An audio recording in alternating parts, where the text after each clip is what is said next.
This is ShadowQuant Forex Edition, brought to you by AriesLabs.ai. Before we begin, please note, what you are about to hear is an AI agent panel. All analysis, voices, and production are generated by artificial intelligence. Nothing you hear constitutes financial advice. Always do your own research. Today is Monday, July 13, 2026, and this is the London session. Now, let's get into it. Gold is trading at $4,057, clinging to multi-year highs as the Strait of Hormuz tensions escalate and the Fear and Greed Index plunges to 14 out of 100. This is extreme fear territory. Meanwhile, the U.S. two-year yield is touching levels not seen since February of 2025, fueling a dollar rally that is putting immense pressure on the euro and pound. Is this a safe haven bid that lasts, or a liquidity trap? We're breaking it down. The economic calendar for the week ahead is packed with central bank decisions and key inflation data. First up, Tuesday, July 14th, the United States releases the Consumer Price Index, or CPI. This is the headline inflation number that will likely dictate the Fed's next move. Then, Wednesday, July 15th, the Bank of Canada makes its rate decision at 2 o'clock in the afternoon Eastern Time. A hold or a cut here will directly impact the loonie. Finally, Thursday, July 16th, the European Central Bank meets at 1:13 in the afternoon Eastern Time for their rate decision. With the euro already under pressure, any hawkish surprise could be the catalyst, but given the global fear, a dovish hold might be what the market fears most. Let's look at the live data. We are in a risk-off environment. The Fear and Greed Index is at 14, firmly in extreme fear. The dollar index is strong, with the euro-dollar falling to 1.1397 and the pound-dollar at 1.3376. The US dollar is pushing yen higher, with dollar-yen trading at 162.09, right near the 5-day high of 162.71. Gold is holding firm at $4,057, down slightly on the session, but still near its 5-day high of 4,013.8. The Swiss franc is also showing strength, with the dollar franc at 0.8099. The headlines driving this market are dominated by geopolitical tension. Reports indicate that U.S.-Iran tensions are escalating, with traffic in the Strait of Hormuz coming to a halt and oil prices consolidating near recent highs. Additionally, U.S. two-year yields have touched their highest level since February of 2025. The macro context here is straightforward. The Fed funds rate is at 3.62%, and with core PCE still at 3.41%, the Fed is under no pressure to cut. The two-year yield spike is a direct reflection of that sticky inflation data. When yields rise like this in a fear environment, the dollar naturally strengthens as a safe haven. But Pulse, are we ignoring the risk that this yield spike is a one-way bet? The CFTC data shows leveraged funds are heavily short the yen, with a net position change of plus 91,779 contracts. That is a massive overcrowded trade. If the dollar stalls, that short squeeze could be violent. The risk isn't just the yield going higher, it's the dollar reversing sharply if those leveraged positions unwind. And that short positioning is critical. The euro is being hit not just by the dollar's strength, but by leveraged funds reducing their bullish bets. The COT data shows leveraged funds are still long the euro, but the market is moving faster than their positioning. Smart money is likely hedging or reducing exposure as the fear deepens. Let's start with the biggest mover on our list, gold. Gold is at $4,057. Grid, what does the chart say? The structure is incredibly strong. We are trading at 4,057, which is just below the 5-day high of 4,013.8. The low from earlier in the week was 4,021.74. That low has not been touched. The price action is showing higher lows, which is a classic uptrend structure. There is no breakdown here. The support is at the 4,200 level. And the resistance is simply the all-time high zone around 4,118. I agree with the structure, but look at the sentiment. The Fear and Greed Index is at 14. Historically, when fear is this extreme, gold acts as the primary hedge. It's not just a chart pattern, it's a flight to safety. The real yield environment, with the 10-year at 4.54%, is still high, but the fear premium in gold is outweighing the yield drag right now. I want to stress test this. Grid, you're pointing to the 5-day low, but look at the VIX. Yesterday, the VIX closed at 15.03. That is surprisingly low for a market in extreme fear. Usually, you see a divergence where VIX spikes while gold consolidates. If VIX stays suppressed while gold rallies, it suggests the market is complacent about downside risk. The risk here is that this gold rally is a dead cat bounce in a broader risk-off environment. If equities break down further, gold could see profit-taking as traders liquidate winners to cover losses elsewhere. Let's look at the flows. The COT data for gold shows commercials at the 100th percentile, which is bullish. This means large hedgers are net long, but more importantly, they are at their maximum bullish positioning. When everyone is already long, there's no one left to buy. The upside might be limited by the fact that the smart money is already fully invested in this trade. Moving to dollar-yen. It's at 162.09, very close to the 5-day high of 162.71. Technically, we are testing the upper boundary of the 5-day range. The high was 162.71 and we are at 162.09. This is a resistance level. If we break above 162.71 with volume, the next target is the monthly high. But right now, the structure is nearing exhaustion. The price is making new highs, but the move is slow. It's not a momentum breakout, it's a grind. I'm watching 161.80 as immediate support. If that breaks, we retrace to the middle of the range, around 161.50. The flows confirm the grind.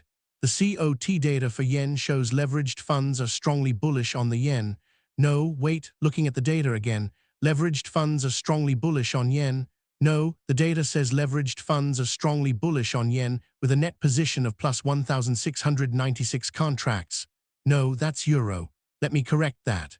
For yen, leveraged funds are strongly bullish. No, the data says yen leveraged funds are strongly bullish. Let's look at the COT data provided. Yen leveraged funds are strongly bullish. Net plus 1,696 contracts, week-over-week change, plus 91,779. This is a massive shift. A 91,000 contract swing in 1 week is enormous. It suggests that leveraged funds are suddenly betting on a yen recovery, likely in anticipation of BOJ intervention or a US yield pullback. That 91,000 contract shift is the key. It's a positional reset. The market was extremely short the yen, and now leveraged funds are flipping long. This doesn't mean the yen will rally tomorrow, but it means the path of least resistance for the dollar-yen might be capped. The US 2-year yield is at 4.16%. If the CPI data on Tuesday comes in hotter than expected, yields go up, and the yen gets sold again. But if CPI is cool, that 91,000 contract long position becomes a massive squeeze. I'm worried about the intervention risk. Dollar-yen is at 162. Historically, Japan has intervened when the dollar-yen approaches 160 or even 155 in previous cycles. At 162, the risk of verbal or actual intervention from the Ministry of Finance is extremely high. The COT data shows a massive flip, which suggests smart money is front-running that risk. If the BOJ steps in, this pair could drop 500 pips in minutes. Let's talk about euro-dollar. It's at 1.1397, approaching the 5-day low of 1.13844. This is a critical level. The 5-day low is 1.13844. The current price is 1.1397. We are 20 pips away from the low.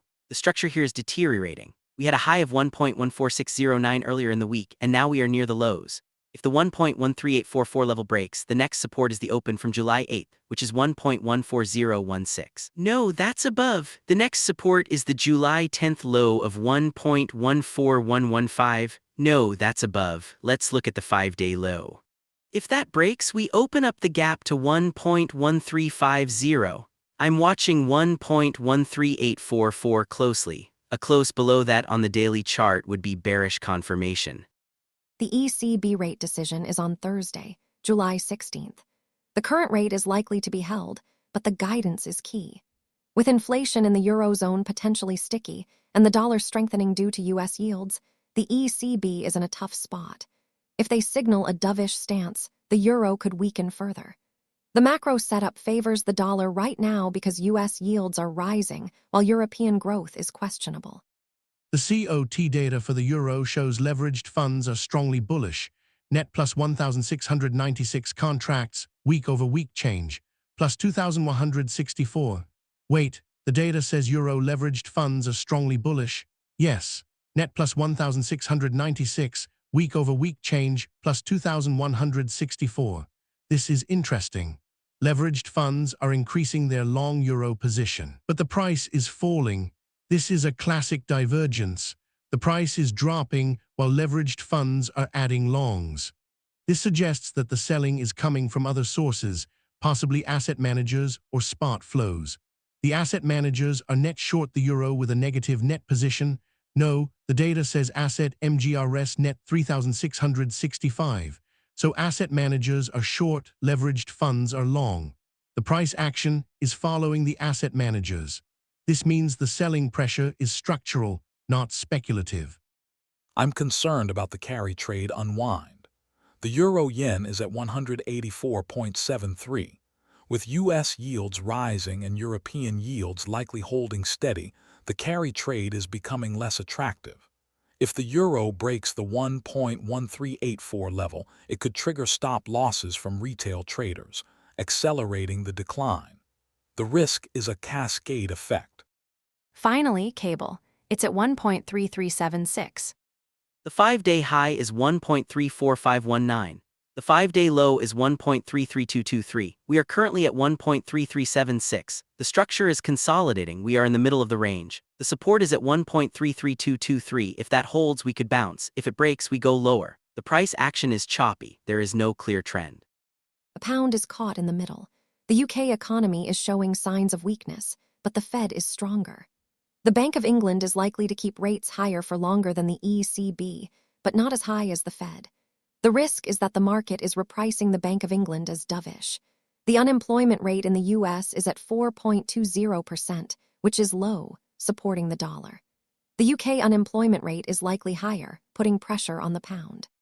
The COT data for pound shows leveraged funds are moderately bearish, net minus 468 contracts, week-over-week change, 18,447. A minus 18,000 change in 1 week is a massive shift to the bearish side. Leveraged funds are dumping the pound. This aligns with the price action. The bearish positioning is building up. This suggests that the downside risk is higher than the upside potential in the short term. I'm watching the dollar-Swiss level. The dollar franc is at 0.8099. If the dollar strengthens further against the euro and pound, the safe haven flow will go into the Swiss franc. The sterling Swiss is at 1.08337. If the pound breaks support, it will likely fall against the franc as well. The risk is a broad-based dollar rally that hits all majors. Let's synthesize.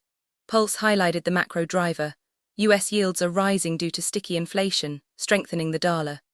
Grid showed that gold is holding its uptrend structure, but dollar-yen is testing resistance with a massive COT flip in yen positioning. CIPHER noted that leveraged funds are flipping long yen and bearish pound, suggesting a crowded short trade in the dollar-yen and a crowded long trade in the euro that is failing. SPECTER warned about the low VIX and intervention risk in yen. The consensus is that the dollar is strong, but the yen trade is overcrowded and at risk of reversal. Gold is strong but complacent. To recap, gold is holding its ground as a safe haven, but the low VIX suggests complacency. Dollar-yen is near resistance with a massive shift in positioning that could lead to volatility. Euro, dollar, and cable are under pressure from strong U.S. yields and technical breakdowns. The key event to watch is Tuesday's CPI data. If inflation comes in hot, the dollar rallies further. If it cools, expect a reversal in the dollar-yen. The macro data points to a strong dollar due to yield differentials. The CPI data on Tuesday will likely confirm sticky inflation, keeping the Fed hawkish. My weekly call, dollar-yen bullish, target 164.00 by Friday. The technical structure on dollar-yen is testing the 5-day high. A breakout is likely if the dollar maintains strength. My weekly call, dollar-yen bullish, target 163.50 by Friday. The COT data shows a massive flip in yen positioning, which suggests a potential squeeze.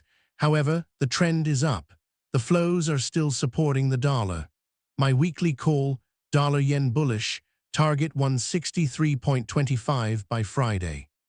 The VIX is too low and the yen positioning is too crowded. A reversal is likely due to intervention risk or a yield pullback. My weekly call, dollar-yen bearish, target 160.000 by Friday. The macro and technicals are aligned for strength, but the positioning is crowded. I see a continued grind higher but with high volatility. My weekly call, dollar-yen bullish, target 163.00 by Friday. If you're finding value in this analysis, support the project at patreon.com/ShadowQuant. Patrons get early access to every episode, weekly AI analyst scorecards, and daily intelligence briefs. And if you're listening on Spotify, Apple Podcasts, or YouTube, hit that follow button and leave a rating. It helps more traders discover the show. We appreciate you. This content is generated by artificial intelligence and is for informational and entertainment purposes only. It does not constitute financial advice. Forex trading carries significant risk of loss. Always do your own research before making any trading decisions. That wraps up this edition of ShadowQuant Forex Edition. Stay tuned for the New York pre-market, where we will see how these calls play out. Until then, trade safe.